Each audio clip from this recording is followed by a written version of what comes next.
जय हिंद साथियों, सभी का स्वागत अभिनंदन है। चलेगा, हम क्या पढ़ रहे थे प्यारे विद्यार्थियों? कल हम राजस्थान ज्योग्राफी का एक बहुत ही महत्वपूर्ण ये सीरीज चला रखी है हमने, जिसमें हमने कुछ नामकरण की बात करी, कुछ 41 जिले 10 संभाग की हमने बात करी, फिर हमने अंतरराष्ट्रीय सीमा जिसमें स्थलीय सीमा के ऊपर अंतरराष्ट्रीय सीमा पढ़ी और अंतरराज्यीय सीमा पढ़ी है। आज का जो हमारा ये सेशन होने वाला है, इस सेशन के अंदर हम चर्चा करेंगे देशांतर रेखाओं के बारे में। हम पढ़ चुके हैं अक्षांश के बारे में, अब हमारा टॉपिक देशांतर रेखा होगा। चैनल पर नए हो तो चैनल को जरूर सब्सक्राइब कीजिएगा। चलिए स्टार्ट करते हैं। हमारा जो आज का सेशन होगा वो होगा देशांतर रेखा। क्या होगा? देशांतर रेखा है। देशांतर रेखाएं क्या होती हैं? देशांतर रेखा बहुत सारे विद्यार्थी तो जानते भी नहीं हैं, आज उनको बेसिक से पता चल जाएगा कि क्या होती है देशांतर रेखाएं। चलिए भाई, ये आपकी देशांतर रेखा। देखो, सबसे पहले हम देखेंगे इसकी परिभाषा। क्या देखेंगे? परिभाषा। Who is definition of longitude? Longitude देशांतर रेखा को बोलते हैं। परिभाषा क्या है? चलिए स्टार्ट करते हैं। तो परिभाषा है उत्तर से दक्षिण की ओर, उत्तर से दक्षिण की ओर खींची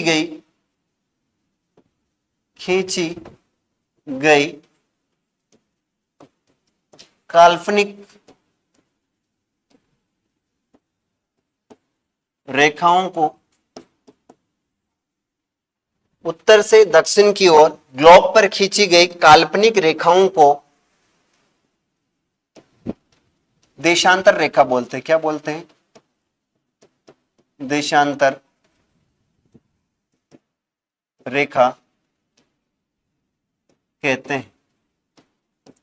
यानी जो उत्तर से दक्षिण की ओर रेखाएं खींची जाती हैं उन्हें हम क्या कहते हैं?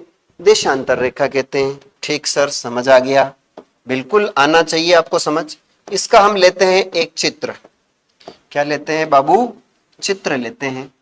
चलिए, ये देखिएगा एक ग्लोब है। इस ग्लोब में कुछ रेखाएं खींची गई हैं, वो इस प्रकार से हैं। यह रेखा विषुवत रेखा है। यहां से एक रेखा खींची गई इस प्रकार से, और ये रेखा है ग्रीनविच। कौन सी है? ग्रीनविच। अब यहां से उत्तर है ये, और नीचे है आपका दक्षिण। यहां से जो रेखाएं खींची जाती है इस प्रकार से मिलान की जाती हैं, ऐसे मिलान की जाती है। उन्हीं रेखाओं को हम क्या बोलते हैं मेरे लाडलों? उन रेखाओं को हम देशांतर रेखा कहते हैं। क्या कहते हैं रे? देशांतर रेखा। याद हो जाएगा? बिल्कुल होगा, कैसे नहीं होगा। देखो, याद तो मैं करवाऊंगा आपको। ये आपकी क्या है? देशांतर रेखा है। इस प्रकार से आपको देखने को मिलती है। ये 0 डिग्री देशांतर रेखा है, ये 0 डिग्री अक्षांश रेखा है। इस रेखा को बोलते हैं ग्रीनविच रेखा। क्या बोलते हैं? ग्रीनविच रेखा। ग्रीनविच रेखा कहते हैं। तो यहां पर उत्तर से दक्षिण की ओर खींची गई काल्पनिक रेखा को क्या बोलते हैं? हम बोलते हैं देशांतर रेखा। सर, देशांतर रेखाएं कितनी होती है? देशांतर रेखा, देशांतर रेखाएं होती हैं 180 प्लस 180 बराबर 18 एकम 18, 18 दूना 36। यानी हमारे ग्लोब के ऊपर 360 देशांतर रेखाएं होती है। ठीक है, समझना। कमेंट पर ध्यान मत देना। यहां पर कमेंट करने वाले बहुत भयानक लोग आते हैं, और इससे ऐसे लोग आते हैं कि ऐसी ऐसी कमेंट करते हैं कि उसको पढ़ करके शर्म आ जाती है। तो कमेंट पर ध्यान मत देना, पढ़ाई पर ध्यान देना। चलिए, यहां पर हम देखते हैं कि इस प्रकार से जो ये खींची गई रेखा है, ये वाली, इससे इस वाली साइड का जो ये वाला जो हिस्सा है, इसे बोलते हैं अपन पूर्वी भाग, इसको बोलते हैं पश्चिमी भाग। अब यहां पर हमें देखना है कि ये जो पार्ट है ना, ये वाला पूरा पार्ट, इस वाले पार्ट को बोलते हैं पश्चिमी देशांतर और इस वाले पार्ट को हम बोलते हैं पूर्वी देशांतर। तो इधर 180 देशांतर तो पूर्वी देशांतर में है और 180 देशांतर पश्चिमी देशांतर में है। टोटल देशांतर कितने हो जाते हैं? तो टोटल होते हैं सर जी 360।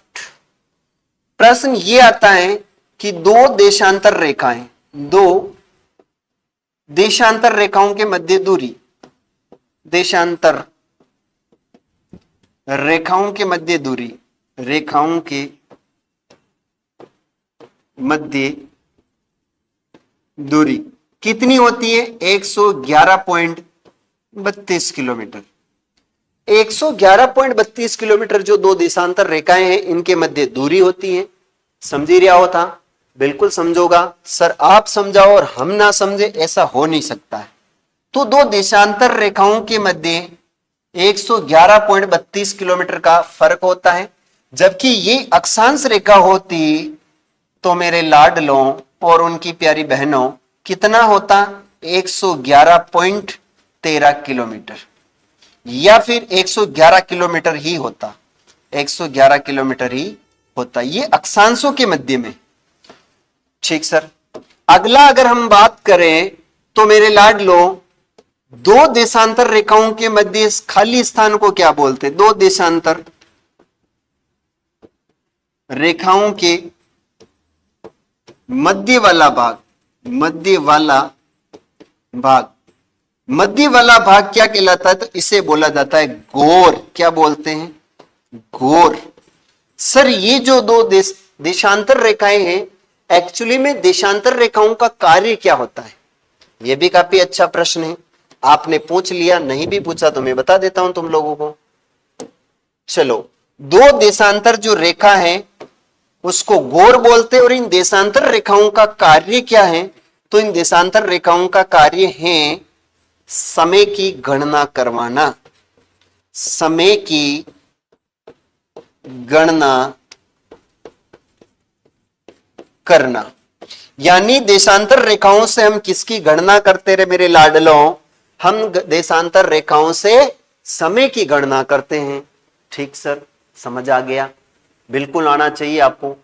भाई आप लोग पढ़ाई कर रहे हो और आपको समझ नहीं आए जब एक चीज को 4 बार बताई जाएगी। यहां से देशांतर रेखाएं ग्लोब के ऊपर खींची गई काल्पनिक रेखा होती हैं जो उत्तर से दक्षिण की ओर खींची जाती है। इन रेखाओं को हम देशांतर कहते हैं। ये एक रेखा इसकी पश्चिम में होती है, पूर्व में होती है और एक इसकी पश्चिम में होती है। ये जो आधा पार्ट दिख रहा है, इधर वाला आधा पार्ट, ये वाला, इस वाले भाग को पूर्वी देशांतर बोलते हैं और इसको पश्चिमी देशांतर बोलते हैं। 180 और 180 होते 360, है ना? 360 दो देशांतर रेखाओं के मध्य 111.32 किलोमीटर की दूरी होती है। इन अक्षांशों के बीच में, देशांतर के बीच में जो भाग होता है उसे गोर कहते हैं। अक्षांश रेखाओं के मध्य 111.13 किलोमीटर होता है और अक्षांशों के बीच में कटिबंध पाए जाते हैं, ध्यान रखना है। कार्य क्या है? समय की गणना करना। आगे चलते हैं। माई कलर इज फेवरेट, कौन सा है मेरा फेवरेट कलर? ब्लैक।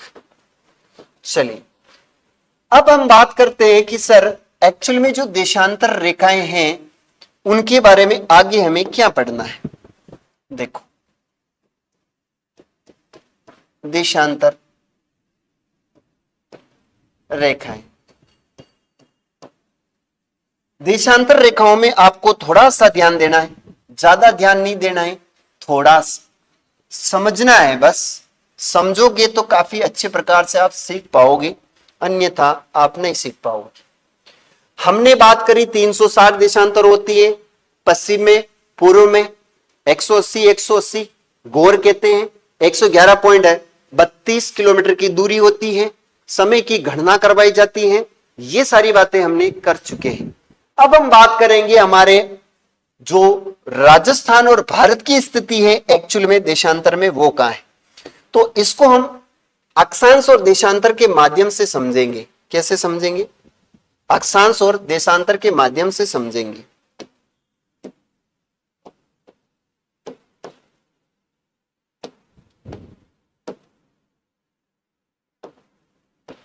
चलिए, ये अपना ग्लोब है, यहां से एक रेखा खींची गई है इस प्रकार से, यहां से एक रेखा खींची गई है आपकी इस प्रकार से, और एक रेखा यहां से खींची गई ऐसे, दूसरी खींची गई नीचे ऐसे। ये करके दिखाओ तुम, तो ये करके दिखाओ। ये जो रेखा है इसे बोला जाता है ग्रीनविच रेखा। ग्रीनविच रेखा, 0 डिग्री ग्रीनविच। यह है भूमध्य रेखा, विषुवत रेखा भी कहते हैं। यह है कर्क रेखा, जो कि 23.5 डिग्री उत्तरी अक्षांश है। 23.5 डिग्री उत्तरी अक्षांश। नीचे है 23.5 डिग्री दक्षिणी अक्षांश। दक्षिणी अक्षांश, ठीक है। अब हम चलते हैं आगे, और इस वाले भाग को देखना कि ये जो पड़ी जो रेखाएं हैं ये तो अक्षांश रेखाएं हैं, और ये जो खड़ी आपको रेखाएं दिख रही होगी, खड़ी रेखाएं कौन सी हैं? तो खड़ी रेखाएं आपको दिखती हैं वो होती हैं आपके देशांतर रेखा। जैसे यहां से हम इसको इस प्रकार से मिला लिया, इसको हमने ऐसे मिला लिया, तो ये जो खड़ी रेखाएं होती है ये होती है देशांतर। एक को लेटिट्यूड बोला जाता है और एक को लॉन्गिट्यूड बोला जाता है। इंग्लिश कमजोर है, आप समझ जाना। सर ये तो आपने बता दिया है, इसमें हमारे भारत की अगर स्थिति के बारे में पूछा जाए तो हमें क्या बताना है? भारत हमारा कर्क रेखा के बीचों बीच है, यहां पर हमारा क्या पड़ता है? भारत। इस प्रकार से हम देखेंगे तो हमारा क्या पड़ता है मेरे लाडलों और उनकी प्यारी प्यारी लाडली बहनों? भारत पड़ता है। अब भारत की स्थिति अक्षांश में क्या थी? भारत की जो स्थिति है वो अक्षांश में क्या थी? मैंने आपको कल भी बताया था, अक्षांश में थी उत्तरी गोलार्ध। कहां थी? उत्तरी गोलार्ध कहते हैं अपन ग्लोब पर, जिसे हम उत्तरी अक्षांश के नाम से भी जानते हैं। उत्तरी अक्षांश यानी हमारे भारत की जो विश्व में स्थिति है वो अक्षांश में उत्तरी अक्षांश है, और ग्लोब पर हम उत्तरी गोलार्ध में स्थित हैं। तो सर हमारा भारत देशांतर में किस स्थिति में है? देशांतर में हमारा जो भारत है वो आपको दिख रहा होगा कहां स्थित है। ये जो लाइन है और ये जो लाइन है ये ग्लोब को 4 बराबर भागों में बांटती है। एक भाग ये होता है, दूसरा भाग ये, तीसरा भाग और चौथा भाग। 4 भागों में बांटने वाली 2 रेखाएं हैं, एक का नाम ग्रीनविच है और दूसरे का नाम भूमध्य रेखा है। समझ चुके हैं सर? अब हम बात करते हैं कि ये जो वाला हिस्सा है इसको बोलते हैं पश्चिमी देशांतर, और ये वाला जो हिस्सा है इसको बोलते हैं पूर्वी देशांतर। तो हमने बात करी कि इस भूमध्य रेखा से हमारा भारत ऊपर में है, इसलिए उत्तरी गोलार्ध है, और देशांतरीय स्थिति में इस ग्रीनविच रेखा के हमारा भारत इधर है, इसलिए हम देशांतर में कहां हैं? पूर्वी देशांतर में हैं। कहां पर है रे लाडलों? पूर्वी देशांतर में।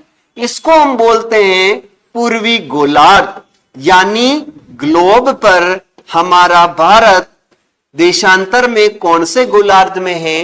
तो हमारा भारत पूर्वी गोलार्ध में है। समझ गए होंगे यहां तक? बिल्कुल बेसिक 0 से पढ़ा रहा हूं मैं, ऐसे पढ़ा रहा हूं जैसे मैं पहली दूसरी वाले बच्चों को पढ़ा रहा हूं, क्योंकि मुझे पढ़ाने में ऐसा ही फील होता है कि मैं मेरे सामने जो बच्चे बैठे हुए हैं वो एलकेजी यूकेजी के बच्चे हैं, उन्हें ऐसा समझाना है कि उनकी जिंदगी में अगर ये टॉपिक वो वापस पढ़ लें तो ये लली जी सर से पढ़ना बेकार है। देख लें, पढ़ते रहो आप तो बस। यहां से हमने देखा कि हमारे भारत की जो स्थिति है वो अक्षांश में उत्तरी गोलार्ध में है, उत्तरी अक्षांश में है, हमारा देशांतर में पूर्वी देशांतर पूर्वी गोलार्ध में स्थित है। समझ गए होंगे। हम बात करते हैं कि हम कौन से महाद्वीप में हैं, तो भारत हमारा एशिया महाद्वीप में है, और एशिया महाद्वीप में भी हमारे भारत की स्थिति कहां है, तो एशिया महाद्वीप में हमारे भारत की जो स्थिति है वो दक्षिणी एशिया में। कहां पर है? दक्षिणी एशिया में। हम एशिया में कहां है? दक्षिणी एशिया में है, ध्यान रखना है। आगे चलते हैं। सर आप ये बताओ, हमें देशांतर रेखा कितनी पढ़नी पड़ती है?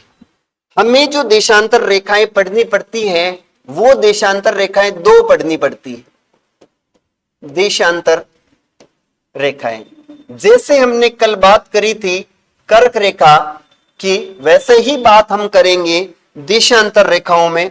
और देशांतर रेखाएं 2 हमें पढ़नी पड़ती हैं। एक देशांतर रेखा पढ़नी पड़ती है ग्रीनविच। कौन सी विच? ग्रीनविच देशांतर रेखा, ग्रीनविच देशांतर रेखा। सर इसके बारे में आता है कि ये 0 डिग्री ग्रीनविच रेखा है, 0 डिग्री ग्रीनविच रेखा बोलते हैं। ठीक sir. Who is definition? Definition is है ग्लोब पर, ग्लोब को 2 बराबर, ग्लोब को 2 बराबर भागों में एक होता है पूर्व और एक होता है पश्चिम। एक होता है पूर्व और एक होता है पश्चिम। यानी ग्लोब को 2 भागों में बांटने वाली जो रेखा होती है, एक पूर्व और एक पश्चिम, ग्लोब को 2 बराबर भागों में पूर्व और पश्चिम में बांटने वाली रेखा को देशांतर रेखा कहते हैं। देशांतर रेखा कहते हैं मेरे लाडलों। कह दो रे कह दो, कोई फर्क नहीं पड़े, केवल कई वीडियो है। कहने से मतलब नहीं है, याद रखने से मतलब है कि ग्लोब के ऊपर उत्तर से दक्षिण में खींची गई काल्पनिक रेखाएं देशांतर होती हैं। दे का डंडा लंबा खींच देना, ऐसे देशांतर रेखा याद हो जाएगी। अक्षांश रेखा का ऐसे ए बनाना और इसका डंडा ऐसे लंबा कर लेना। ये खुद ही कहता है कि ये जो पड़ी रेखा है ये अक्षांश है, और ये दे जो कह रहा है कि यो लोसा लंबी रेखा कौन सी है, देशांतर है। ये लेटी हुई इसीलिए इसे लेटिट्यूड बोलते हैं, और यो लंबी है इसीलिए इसे लॉन्गिट्यूड बोला जाता है। ठीक सर, हम समझ गया। आगे चलते हैं कि सर ये ग्रीनविच रेखा ग्लोब को 2 बराबर हिस्सों में विभक्त करती है। जैसे माना कि मैं ग्लोब हूं और मेरे सिर से मेरे 2 हिस्से किए जाएं तो एक पूर्व और एक पश्चिम हो जाएगा। अब यहां पर स्थिति समझने वाली यह है कि एक्चुअल में ग्रीनविच रेखा का काम क्या है। ग्रीनविच रेखा का एक्चुअल में काम है समय की गणना करना, समय की गणना करना, समय की गणना करना। यानी इसे क्या बोला जाता है, मेन, इसे समय गणना रेखा कहते हैं। क्या कहते हैं? समय की गणना करते हैं, ग्रीनविच को आधार मानकर करते हैं, है ना। तो ध्यान रखना, समय की गणना ग्रीनविच को आधार माना जाता है। अब यहां पर ग्रीनविच में आपको समझना यह पड़ेगा कि एक्चुअल में ग्रीनविच को हम देखते कैसे। मान लीजिए आपके सामने यह एक ग्लोब है और इसके ऊपर यह ग्रीनविच रेखा है। अगर आप इस साइड में आओगे तो आपको पूर्व मिलेगा, अगर इस साइड में देखोगे तो आपको पश्चिम मिलेगा। समझ गया? यहां पर ग्रीनविच रेखा टाइमिंग का आपको पता करवाती है। ये आपको टाइमिंग का पता करवाएगी। ग्रीनविच रेखा के अगर हम पश्चिम में आए तो 1 दिन घटता है, 1 दिन कम होता है। और ग्रीनविच रेखा से हम 1 पूर्व में आते हैं तो 1 दिन बढ़ता है, 1 दिन बढ़ता है। ठीक सर, बढ़ता है। अब यहां पर स्थिति यह है कि सूर्य जो है वो पूर्व से उदय होता है, सूर्य जो है वो पूर्व से उदय होता है। ठीक सर, ये सूरज महाराज है पूर्व से उदय होते हैं और पूर्व से जब निकलते हैं तो इनको देशांतर रेखाएं पार करनी रहती हैं। तो जब ये देशांतर रेखाएं यहां से इस प्रकार आएंगे तो इनको एक देशांतर को पार करने में, एक जो देशांतर होता है उसको पार करने में 4 मिनट का समय लगता है। अगर एक देशांतर को 4 मिनट लग रहे हैं तो 360 को 4 से गुणा किया जाए तो कितना समय लगेगा? यहां पर लगेगा 0, 700 के 100 हासिल 2, 3 चौके 12 और 14, यानी आपके लगते हैं मिनट कितने? 1440 मिनट। सर इसमें भाग देना है 60 का। किसका भाग देना है? 60 का भाग देना है तो 60 एकम 60, 60 दूना 120, 60 एकम 60, 60 दूना 120 और ये है 44 तो बच गए 14, 14 बच गए तो होते हैं 140। कितने होते हैं? 140। 6 कम 6, 6 दूनी 12, 120, 120 इधर हो रहे हैं और फिर 120 में से इधर हमने देखा तो कितने बच रहे हैं? 10 रखें तो 24 बचेंगे ना इधर तो। हाँ तभी मैं देखूं यार क्या बच रहा है। 24 बचेगा तो ये हो जाएंगे आपके 240। कितने होते हैं? 240। 6 कम 6, 6 दूनी 12, 6 ते 18, 6 चौके 24, ये लोसा, यानी कितने घंटे रहे? 24 घंटे। यानी ये जो सूरज है यहां अभी है और ये इधर कब आ जाएगा रे?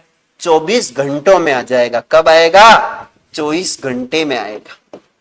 यानी सूरज को एक देशांतर पार करने में 4 मिनट का समय लगता है तो 360 देशांतर को पार करने में 1440 मिनट का समय लगता है और जब भाग दे दिया जाए 60 का तो 24 घंटे इसका टाइमिंग निकलकर आता है।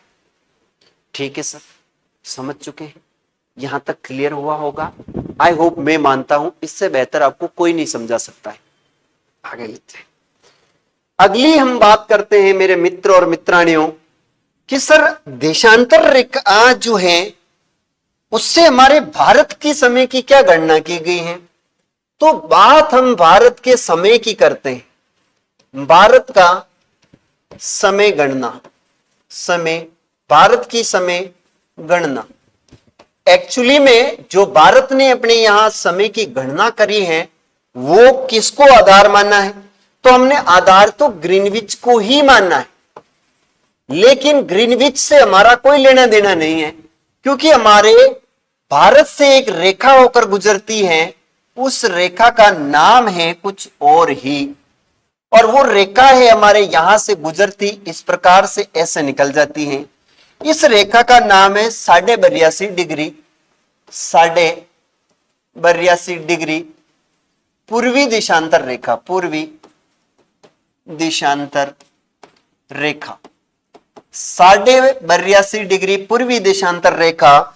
इस रेखा को बोलते हैं भारतीय समय मानक रेखा। क्या बोलते हैं मेरे लाडलो? इसे बोलते हैं भारतीय समय मानक रेखा, भारतीय समय मानक रेखा, या बोलते हैं इसे GMT, GMT के नाम से जानते हैं।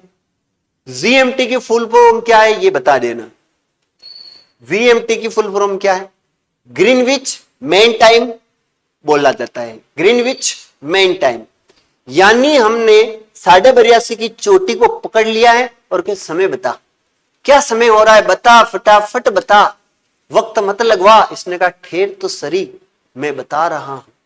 5 लोगों से पूछूंगा मैं, सर ये 82.5 को हम ग्रीनविच GMT भारतीय समय मानक रेखा या याम्योत्तर रेखा के नाम से जानते हैं, याम्योत्तर रेखा के नाम से जानते हैं। इसका हमने निर्धारण किया है, ये रेखा भारत के 5 राज्यों से होकर गुजरती हैं। वो कौन सी है? तो एक आदमी था और बारिश में छत लेकर बाहर निकला था, वो भी यूपी में।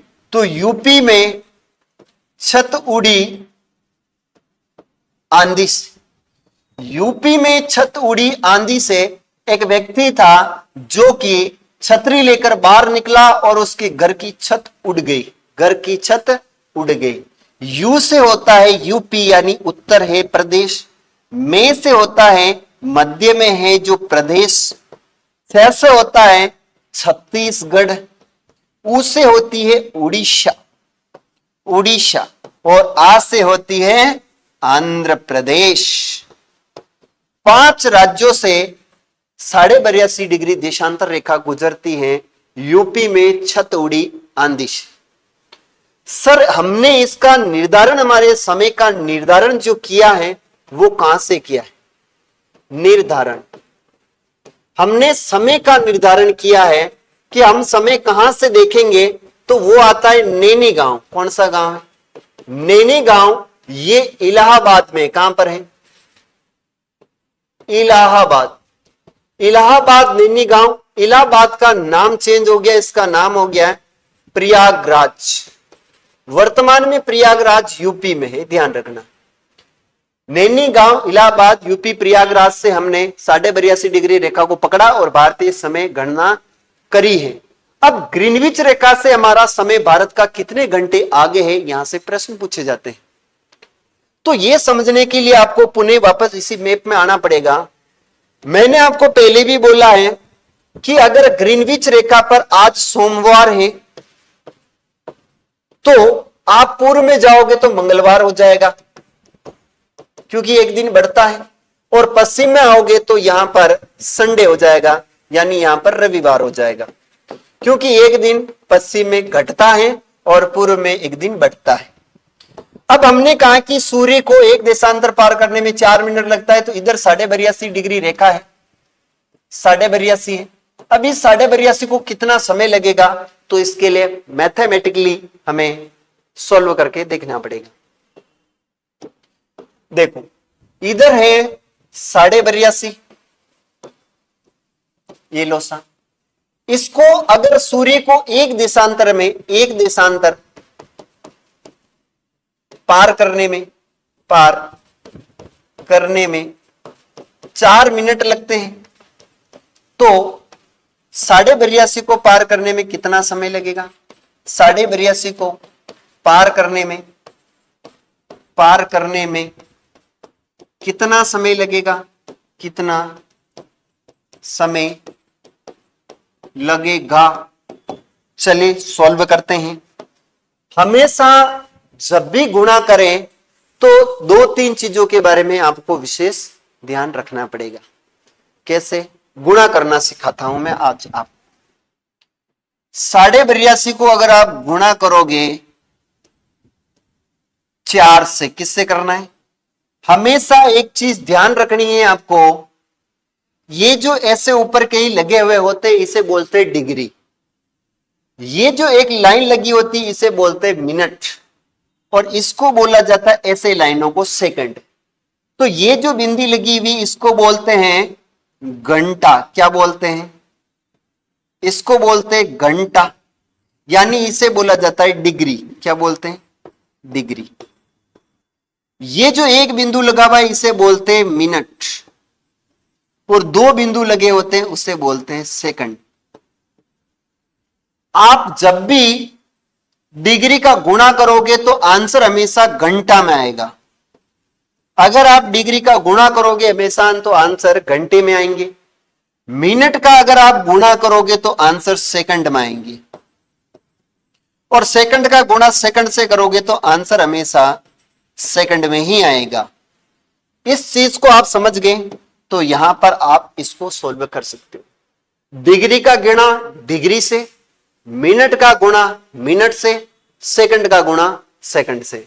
आप इसको ऐसे मत कर देना ये लोसा और ये आप आंसर ले आओगे, नहीं होगा ऐसे, क्योंकि ये मिनट है। मिनट का गुणा मिनट से करना पड़ेगा। अगर इधर कोई सेकंड होता तो हमें ऐसे इंटू लगाकर सेकंड का, मिनट का और फिर घंटे का गुणा करना पड़ता। ऐसे 3 अलग अलग गुणे होते हैं। सेकंड दे ही नहीं रखे तो हमें करना ही नहीं है।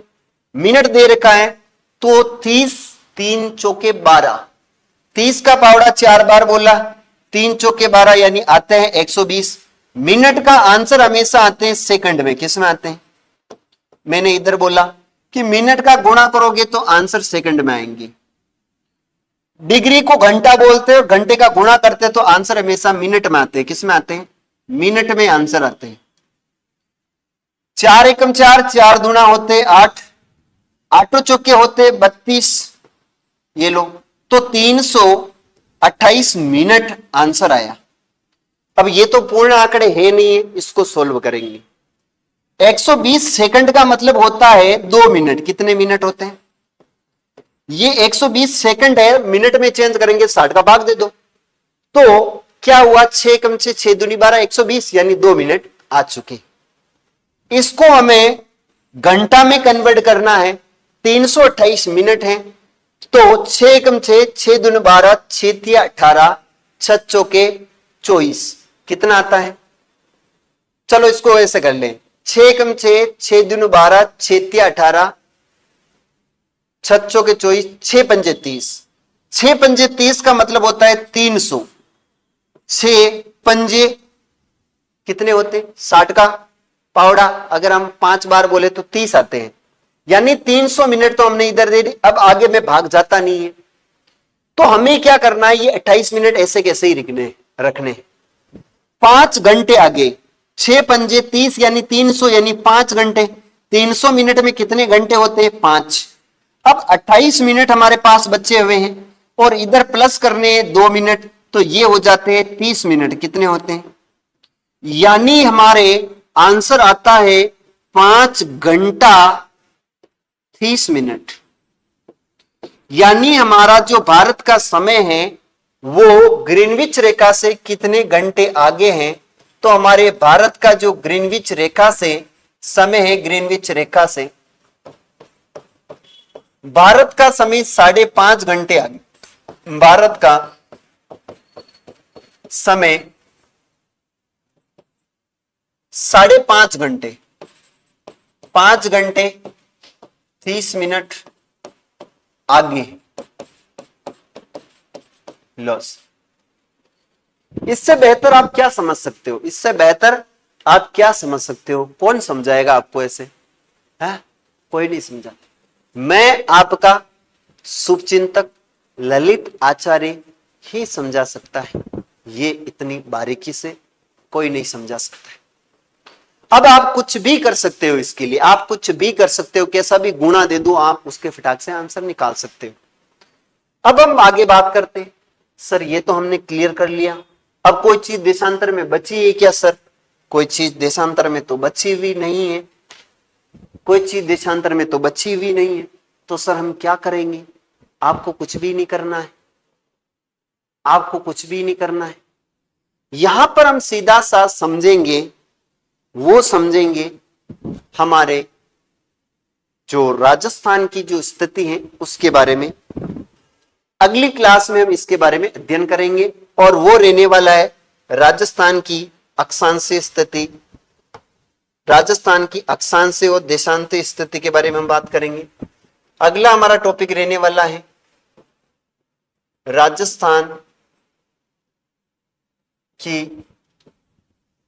राजस्थान का स्थिति विस्तार, राजस्थान का स्थिति विस्तार। राजस्थान का स्थिति विस्तार आपको जब भी पढ़ने को मिले मेरे प्यारे लाडलों, मेरी प्यारी बहनों और मेरे प्यारे प्यारे भाइयों, अगर स्थिति विस्तार के बारे में आपसे जब भी कुछ पूछा जाए तो बहुत सारी चीजें आपको ध्यान में रखनी पड़ेगी। क्या बातें हैं, क्या नहीं है, उसके बारे में हम देखते हैं। चलिएगा, यहां पर हमें एक बात समझनी पड़ेगी कि एक्चुअली में जो हमारे राजस्थान की स्थिति है वो क्या है। तो राजस्थान की स्थिति को समझने के लिए हमें बेसिक चीजों की ओर ध्यान देना चाहिए। पहला तो यह देना चाहिए कि जो हमारा राजस्थान है वो एक्चुअल में है कहां पर। राजस्थान, पहली बात, हमारा राजस्थान एशिया में कहां है? हमारा राजस्थान एशिया में कहां है? एशिया में हमारा राजस्थान, मान लीजिए भारत जो है वो एशिया महाद्वीप के दक्षिण में लटका हुआ है, तो हमारा राजस्थान एशिया में यहां है। अगर भारत दक्षिण में लटका हुआ है तो एशिया की दक्षिण और पश्चिमी स्थिति है ये, यानी एशिया में हमारा राजस्थान है दक्षिणी पश्चिमी एशिया में, यानी हमारा राजस्थान एशिया में कहां है? दक्षिणी पश्चिमी एशिया में है। ठीक सर, एशिया की बात समझ चुके हैं। हमारा राजस्थान ग्लोब पर कहां है? हमारा राजस्थान ग्लोब पर कहां है? अरे भाई, ग्लोब पर जहां भारत होगा वहीं राजस्थान होगा ना। अक्षांश की स्थिति में अगर हम देखें तो ग्लोब पर हमारा राजस्थान उत्तरी अक्षांश में है, जहां भारत है वहीं राजस्थान है। सर, देशांतर में हमारा राजस्थान कहां है? जहां भारत है वही देशांतर है, यानी पूर्वी देशांतर में हमारा राजस्थान है। समझ गए सर? सर, भारत में हमारा राजस्थान कहां है? ये बहुत अच्छी बात है। भारत में हमारा राजस्थान कहां है? भारत में यहां हमारा राजस्थान पड़ता है उत्तर, पूर्व, दक्षिण, पश्चिम। तो हमारा राजस्थान है, ये हमारा राजस्थान है, इसको बोलते हैं उत्तर पश्चिम। क्या बोलते हैं? हमारा राजस्थान कौन सी दिशा में? उत्तर पश्चिमी दिशा में। भारत में हमारा राजस्थान कहां है? भारत में हमारा राजस्थान है उत्तर पश्चिमी भारत में, उत्तर पश्चिमी दिशा में हमारा कौन है? राजस्थान है। यानी भारत में हमारा राजस्थान उत्तर पश्चिमी भारत में है, एशिया में दक्षिण पश्चिम में है, ग्लोब पर अक्षांश में उत्तरी अक्षांश और देशांतर में पूर्वी देशांतर है। ठीक सर, आगे चलते। सर, ये जो राजस्थान है ये बहुत अच्छा है, इतना अच्छा है कि क्या ही बताऊं इसके बारे में मैं। यहां का कण कण जो है वो बलिदान मांगता है। यहां के हवा की जो जितनी भी जो लहरें चलती हैं उन लहरों में त्याग और बलिदान की गाथाएं भरी हुई हैं। यहां का हर व्यक्ति जो है वो एक अपने अपने क्षेत्र का एक एक योद्धा है, जहां जाता है वहां छाप छोड़ के आता है। हम राजस्थानी है भाई। अब हम बात करेंगे हमारे राजस्थान की स्थिति विस्तार में कि सर हमें स्थिति विस्तार में क्या पढ़ना है।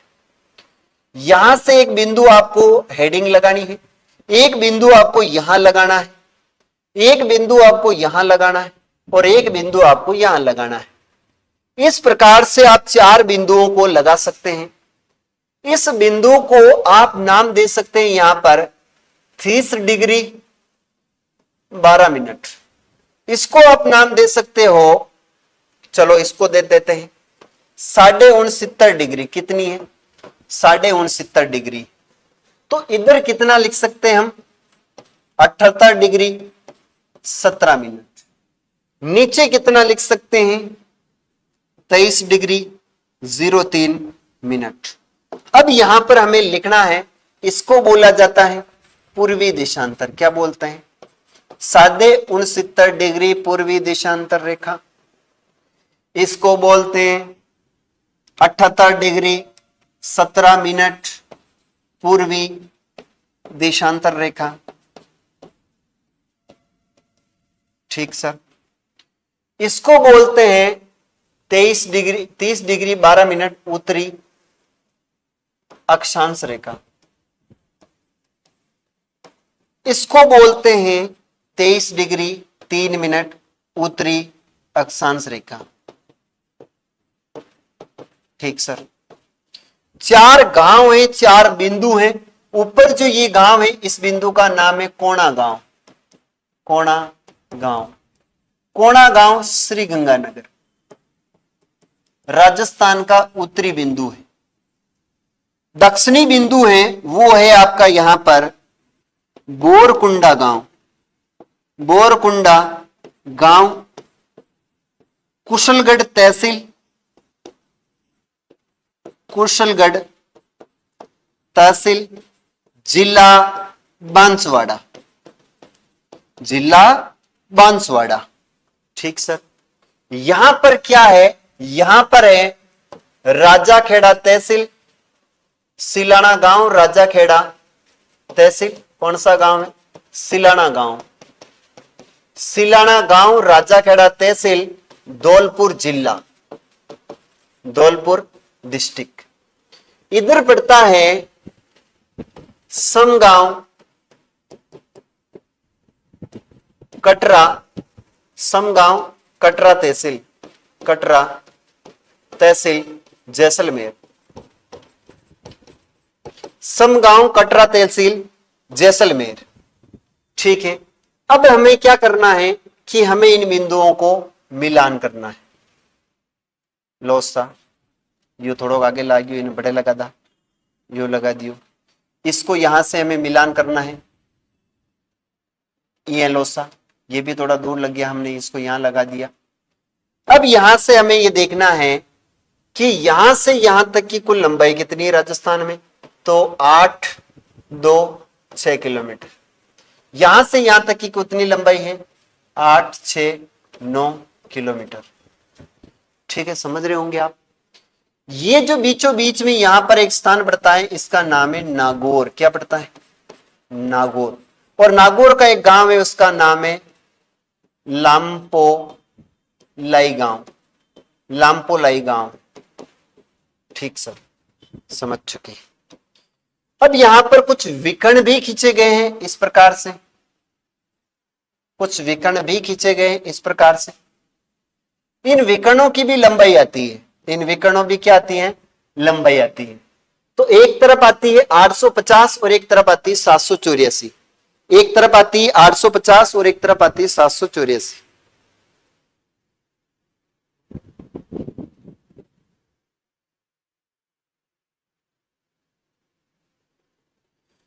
फोन कौन कर रहे हो?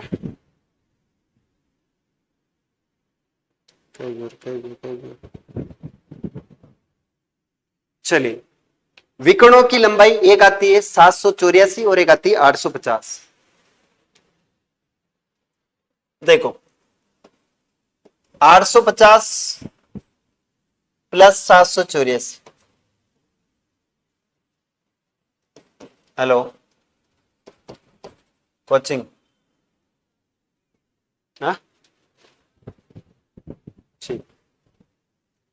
चलिए 784 प्लस 850। अब यहां पर आपकी जो विकर्ण है इसका मुझे बता देना कि 750 किधर और 784 किधर है ना। ये मैंने सही लगाया होगा, आई होप, मुझे जहां तक पता है 750 इधर ही आता है और 784 इधर ही आता है, ध्यान रखना।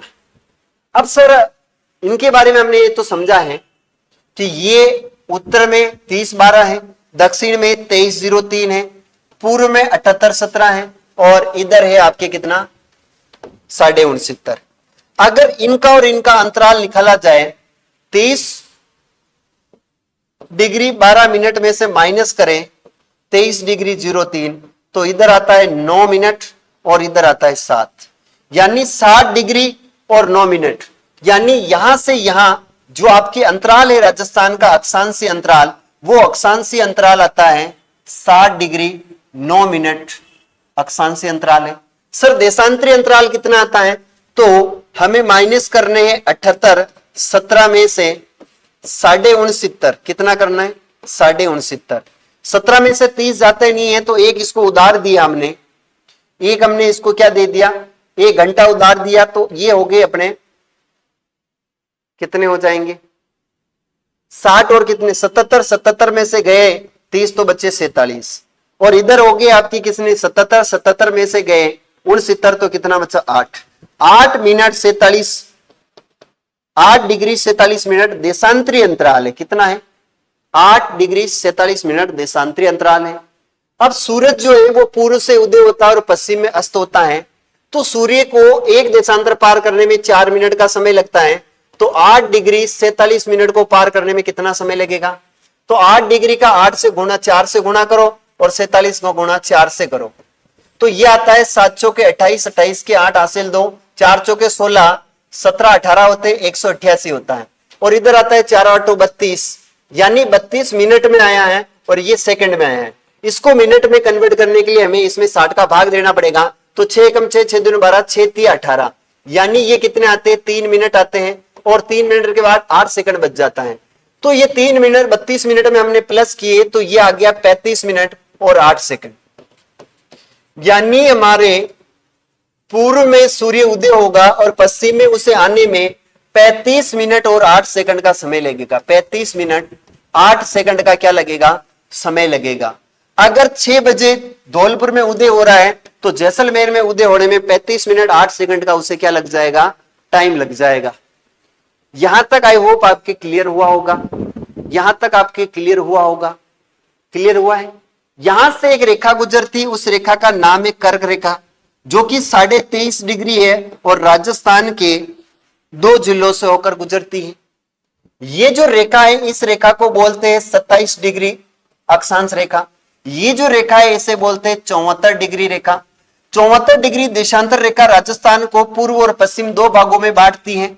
27 डिग्री रेखा जो अक्षांश रेखा है, जो राजस्थान को उत्तर और दक्षिणी राजस्थान में बांटती है। यहां से एक रेखा गुजरती है, उसका नाम है 70 डिग्री पूर्वी देशांतर रेखा, जो कि जैसलमेर जिले से होकर गुजरती है। 70 डिग्री देशांतर रेखा जैसलमेर के जिले से होकर गुजरती है।